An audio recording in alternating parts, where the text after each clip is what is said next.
It was a matter of life and death at a funeral service yesterday. A woman collapsed during the state-recognized funeral of William Bill Cartwright. But as Clint Watson tells us, thankfully, there were a couple of doctors in the house. We're used to hearing stories of politicians handing out gifts to constituents on special occasions.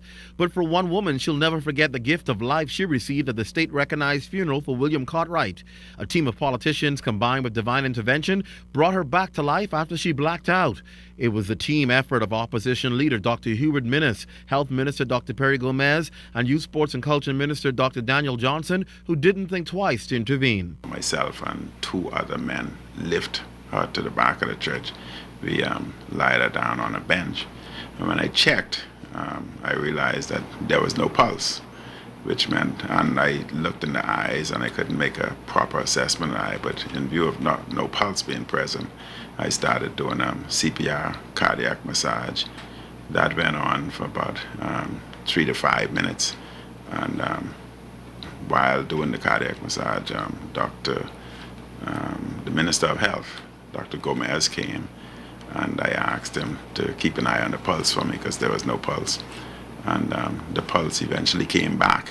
The woman was revived and the team of doctors kept her stable. The incident happened during the communications blackout in the country, which made the situation that much more serious. Throughout that ordeal, all the phone systems, communications were down.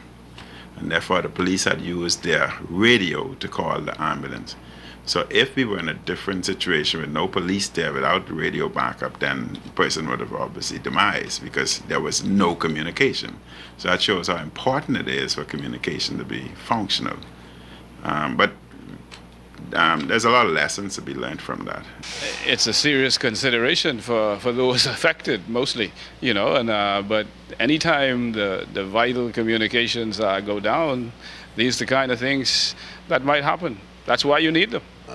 It is a very, very serious sort of development when you find a total collapse of a system in a country like the Bahamas. So many enormous negative implications as to what could have happened.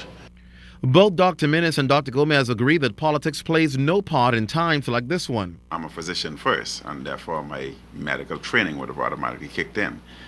It would have made no difference whether she PL, PF, and M. The point is, she was a human being and a Bahamian who needed assistance. And my first priority was to render assistance. Politics had nothing to do with it, and politics should not get into a situation like that. There's no place for politics in the practice of medicine. And that was a good example of it. You know, this was a medical emergency, and you had to do what you're called to do as a physician. And that's what being a doctor is all about. Anytime, any place. The ordeal took place while Prime Minister Perry Christie was delivering his remarks. He agrees this teamwork is an example of the true Bahamian spirit. When you strip away the politics, Dr. Minnis, Dr. Gomez, Dr. Bernard Nottage, they're all colleagues. And it's the way the country ought to be seen. Political leaders all agree that this incident is a good example that at the end of the day, as Bahamians, there is more that unites us than there is that divides us. Clint Watson, ZNS News.